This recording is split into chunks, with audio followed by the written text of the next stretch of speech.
और जयराज जडेजा पे प्रवासी राजस्थानियों के साथ साथ किसानों, पटेल समाज और दलितों पर लगातार वो समय समय पे बदमाशी करता है, अत्याचार करता है। दर्जनों मुकदमे इस परिवार पे।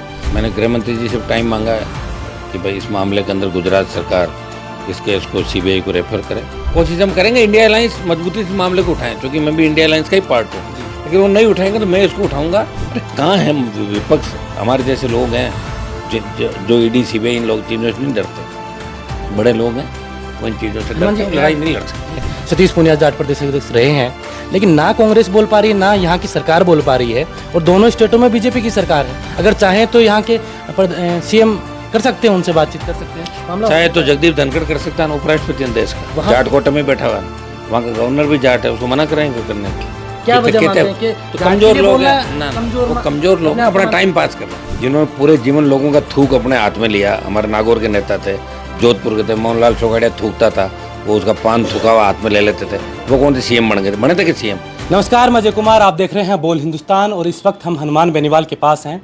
राजस्थान के भीलवाड़ा जिले में राजकुमार हत्याकांड प्रकरण को लेकर जो सबसे पहले जिस व्यक्ति ने आवाज़ उठाई वो है हनुमान बेनीवाल। इन्होंने ट्वीट करके प्रधानमंत्री, गृह मंत्रालय और गुजरात सरकार से आह्वान किया कि इस मामले की निष्पक्ष जांच की जाए, सीबीआई की मांग की जाए।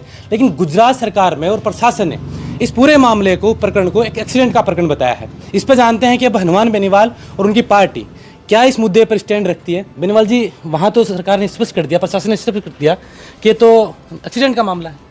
देखिए, परिजनों से मेरी बात हुई है और हमारी टीम भी वहाँ गुजरात के अंदर राजकोट और गोंडल के अंदर जहाँ ये हत्या हुई है, और मैंने लोकसभा के अंदर 2 बार इस मामले को उठाने का प्रयास किया। सोमवार को मैं प्रयास करके इस मामले को उठाऊंगा। मैंने गृह मंत्री जी से टाइम मांगा है कि भाई इस मामले के अंदर गुजरात सरकार इस केस को सीबीआई को रेफर करे, और प्रधानमंत्री को भी मैंने अवगत करवाया।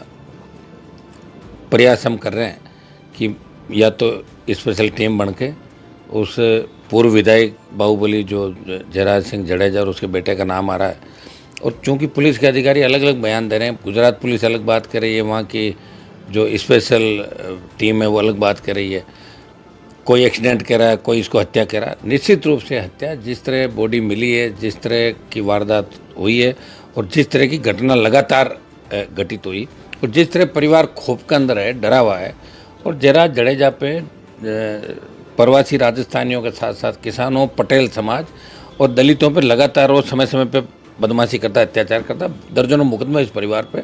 तो ऐसे गैंगस्टर को, माफिया को सलाखों के पीछे डालना चाहिए। सोमवार को इस मामले में हम प्रयास करेंगे।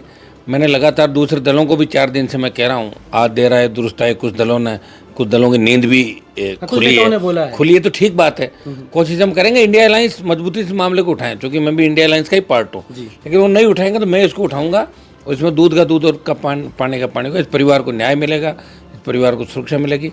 कल भीलवाड़ा के अंदर जहाँ उसका पैतृक गाँव है, वहाँ हमारे नौजवान, कल पूरी टीम जो वहाँ पर आए थे, ये सारी टीमें अलग अलग जो मोर्चे, संयुक्त मोर्चे के नाम से ये भीलवाड़ा कलेक्ट्रेट में प्रदर्शन करें। आरएलपी की टीम भी वहाँ जाएंगे, नौजवान।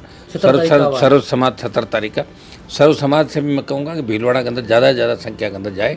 और सोशल मीडिया हमारे पास एक ऐसा हथियार है जो छोटी छोटी चीज़ को हम बड़े स्तर पर कर सकते हैं। जहाँ कोई सुनने वाला नहीं हो, वो सोशल मीडिया की ताकत से हम सरकार की आँख खोल सकते हैं। मैं साथ हूँ, तमाम नौजवान साथ हैं, और इस केस की पूरी जो भी परतें हैं वो खुलवा के और उस परिवार को न्याय भी दिलाएंगे। जो इसके अंदर आरोपी है उस सलाखों के पीछे। हनुमान जी, अगर देखें राजस्थान में, तो राजस्थान विधानसभा चल रही है, लोकसभा चल रही है। विधानसभा में विपक्ष इस मुद्दे को नहीं उठा पा रहा है। क्या प्रवासियों के जो हमले हो रहे हैं, इस मुद्दे को विपक्ष नहीं उठा रहा है? विपक्ष कमजोर हो रखा है, क्योंकि आप अब की बार विपक्ष में नहीं है। वहाँ विपक्ष मैं ही हूँ ना, विपक्ष है कहाँ?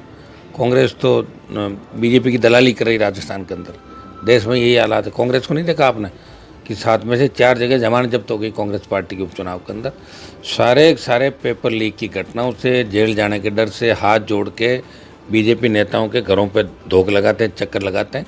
विपक्ष नहीं है, राष्ट्रीय लोकतांत्रिक पार्टी ही विपक्षी भूमिका राजस्थान में निभा रही है। आगामी दिनों में आप देखोगे कि प्रदेश को नए विकास के आयाम मिले।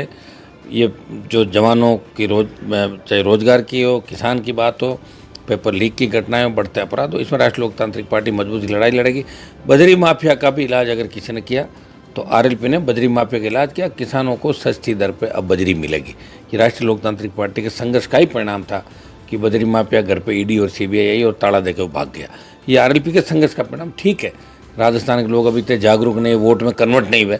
प्रयास हम करेंगे कि 28 के अंदर कांग्रेस भाजपा में से एक दल तीसरे नंबर पर जाएगा। प्रयास हमारा जारी रहेगा। बार बार लोग कहते हैं अभी ये नहीं हुआ, वो नहीं हुआ। मैं तो तैयार ही हूँ। लोग समझदार नहीं हो तो मेरे पास क्या इलाज है। मैं तो प्रयास कर ही रहा हूँ, लोग समझदार हो, वोट के अंदर समझदार हो। बीजेपी का पहले एक MP था 80 के अंदर, अब जाके 303 पर चले गई, अब वापस आ गई। तो ये तो लड़ाई संघर्ष है, लंबा समय लगता है। अंग्रेज आए, लंबे समय बाद वापस गए। तो राजस्थान के अंदर कांग्रेस पार्टी बीजेपी की गोद के अंदर बैठी है, सिर्फ अखबार में छपने के लिए दादी नानी के किस्से गढ़ते हैं। और ये आपके जो कई नेता कांग्रेस के अंदर देखे होंगे किस तरह दलाली का वो काम करें, किस तरह लाइजन का काम करें भारतीय जनता पार्टी के नेताओं की।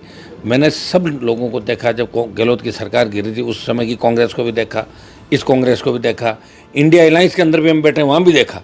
वहाँ भी इंडिया अलायंस के अंदर एक साथ नहीं है, 5-6 धड़े इंडिया अलायंस के अंदर। आप बताएं मुझे, अरे कहाँ है विपक्ष? हमारे जैसे लोग हैं जो ईडी सीबीआई इन लोग चीज़ों से नहीं डरते।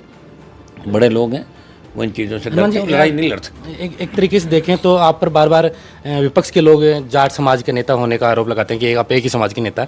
लेकिन दोनों मुख्य पार्टियों में अभी जाट प्रदेश अध्यक्ष हैं, कांग्रेस में सतीश पूनिया जाट प्रदेश अध्यक्ष रहे हैं, लेकिन ना कांग्रेस बोल पा रही है, ना यहाँ की सरकार बोल पा रही है। और दोनों स्टेटों में बीजेपी की सरकार है। अगर चाहें तो यहाँ के CM कर सकते हैं, उनसे बातचीत कर सकते हैं। चाहे तो जगदीप धनखड़ कर सकता है ना, उपराष्ट्रपति देश का, जाट कोटे में बैठा हुआ ना, वहाँ का गवर्नर भी जाट है, उसको मना करेंगे करने के लिए। क्या वजह मानते हैं कि तो कमजोर लोग हैं ना, वो कमजोर लोग अपना टाइम पास कर रहे हैं।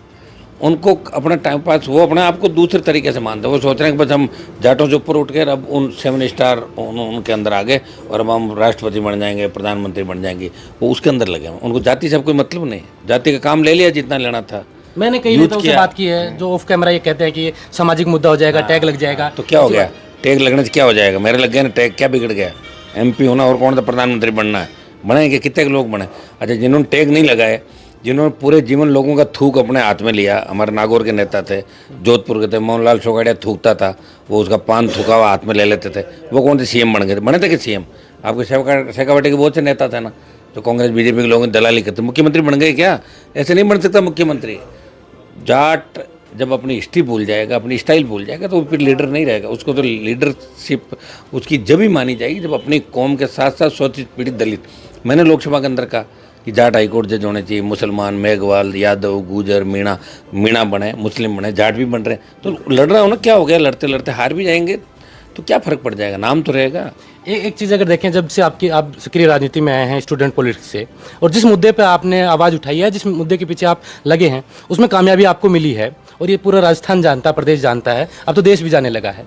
क्या अब राजकुमार जाट का प्रकरण जो आप उठाया है, आपने सबसे पहले ट्वीट किया, प्रधानमंत्री को लिखा, गृह मंत्रालय से मिलने का समय मांगा, तो क्या लगता है कि अब आप आर पार की लड़ाई लड़ेंगे गुजरात के साथ? लड़ ही लें, लड़ाई तो हो ही गई चालू, और क्या होती? अभी शुरुआती तो होती लड़ाई, शुरुआत के बाद फिर बाकी हथियार लास्ट में चलते हैं लड़ाई के अंदर। जो शुरुआती लड़ाई है, पार्लियामेंट के अंदर बोलने के बाद टाइम भी मिलेगा और इसमें न्याय दिलाएंगे इस परिवार को निश्चित रूप से। अभी अगर देखें तो ताज़ा में एक्सीडेंट में एक बस ड्राइवर का नाम आया है और वहाँ के मीडिया वालों से हमने बातचीत की तो बता रहे हैं कि ऐसे प्रकरणों में ये पहले भी मदद करता आया है। तो क्या आपको भी लगा आपके सूत्रों के हिसाब से कि ये उनसे मिला हुआ है या पहले? कौन? जो बस ड्राइवर का नाम आया है वो तो CBI या स्पेशल जांच जो भी होगी उसके अंदर दूध का दूध और पानी का पानी हो जाएगा। वो तो जो भी पर्दे के पीछे लोग सब आगे आएंगे, वो सलाखों के पीछे। एक आखिरी बात, वहाँ अभी तक FIR दर्ज नहीं हुई है उस विधायक के नाम पर। उनका पिता बार बार कह रहा है कि मेरे बेटे के साथ ये प्रकरण हुआ है, मारपीट का प्रकरण तो हुआ है कम से कम, और वो तो मानते हैं, पुलिस भी मानती है कि हाँ झड़प हुई थी, और लेकिन FIR दर्ज नहीं हुई। तो इसके ऊपर FIR भी दर्ज हो जाएगी, CBI के अंदर ट्रांसफर भी हो जाएगा, और जो आरोपी हो सलाखों के पीछे जाएंगे। अब 17 तारीख के प्रकरण जो प्रदर्शन है उनको लेकर आप? वो तो भीलवाड़ा के अंदर प्रदर्शन है, 17 तारीख लोग जाएंगे हजारों की तादाद में। लोकसभा के अंदर भी मामला पुरजोर तरीके से उठाएंगे सोमवार को। बिल्कुल, ये थे हनुमान बेनीवाल जो राजकुमार हत्याकांड प्रकरण को लेकर जनता से आह्वान किया है कि 17 तारीख को भीलवाड़ा पे इनकी पार्टी के लोग, तमाम लोग वहाँ प्रदर्शन करने जाएंगे और लोकसभा में इस मुद्दे को वो उठाएंगे। पहले ट्वीट के माध्यम से इन्होंने सरकार से आह्वान किया, वहाँ के राज्य गृह मंत्री से आह्वान किया, सबसे आह्वान कर चुके हैं और ज़रूरत पड़ी तो सड़कों पर लड़ने के लिए हनुमान बेनीवाल तैयार है। आप देख रहे थे बोल हिंदुस्तान में अजय कुमार, नमस्कार।